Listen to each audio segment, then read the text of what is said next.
വിശുദ്ധ വേദപുസ്തകത്തെ അടിസ്ഥാനമാക്കി ആത്മാവിൻ്റെ ഒന്നാമത്തെ ഫലമായ സ്നേഹമെന്നത് ദൈവസ്നേഹമായ അഗാപ്പയാണ്. അത് നീതിയിൽ അധിഷ്ഠിതവും നിഷ്കളങ്കവും നിർമ്മലവും അഗാധവും അനന്തവും സ്വാർത്ഥതയില്ലാത്തതും ദൈവപുത്രൻ്റെ ജീവനെ നൽകിയതുമായ സ്നേഹമാണ്. ദൈവം മനുഷ്യനെ സൃഷ്ടിച്ചത് തൻ്റെ കരുണയാലാണെങ്കിലും പാഴും ശൂന്യവുമായ ഭൂമിയെ നിറച്ചതിലും കരയും കടലും തമ്മിൽ വേർതിരിച്ചപ്പോഴും തൻ്റെ സ്വരൂപത്തിലും സാദൃശ്യത്തിലും മനുഷ്യനെ സൃഷ്ടിച്ചതിലും സ്നേഹത്തിൻ്റെ നിറവ് പ്രതിഫലിച്ചിട്ടുണ്ട്.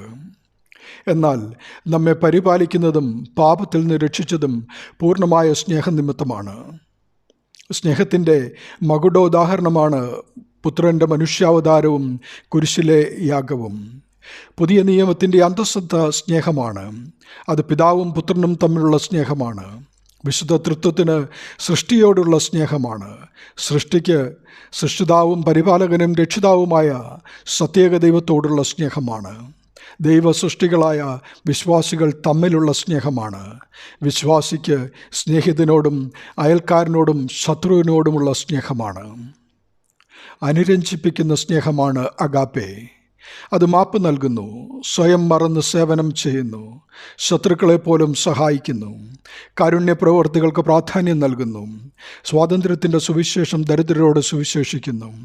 അങ്ങനെ നിങ്ങൾ പരസ്പരം സ്നേഹിക്കുവീനെന്ന കൽപ്പന അനുസരിക്കുന്നതിലൂടെ നാം ദൈവത്തിൻ്റെ ശിഷ്യന്മാരും ആയിത്തീരും. സ്നേഹത്തിന് വേണ്ടി ജീവനെ കൊടുക്കുന്നതിലും വലിയ സ്നേഹമില്ല എന്നത് അഗാപ്പെ എന്ന ദൈവസ്നേഹത്തിൻ്റെ പൂർണ്ണത വെളിവാക്കുന്നു. ദൈവാത്മാവിൻ്റെ പ്രവർത്തനത്തിന് സ്വയം സമർപ്പിച്ചുകൊണ്ട് നമുക്ക് ആത്മാവിൻ്റെ ഫലങ്ങളെ പ്രാപിക്കാം, പ്രകടിപ്പിക്കാം, അത് മറ്റുള്ളവർക്ക് പകർന്നു നൽകാം. ദൈവനാമം മഹത്വപ്പെടട്ടെ. ആമീൻ.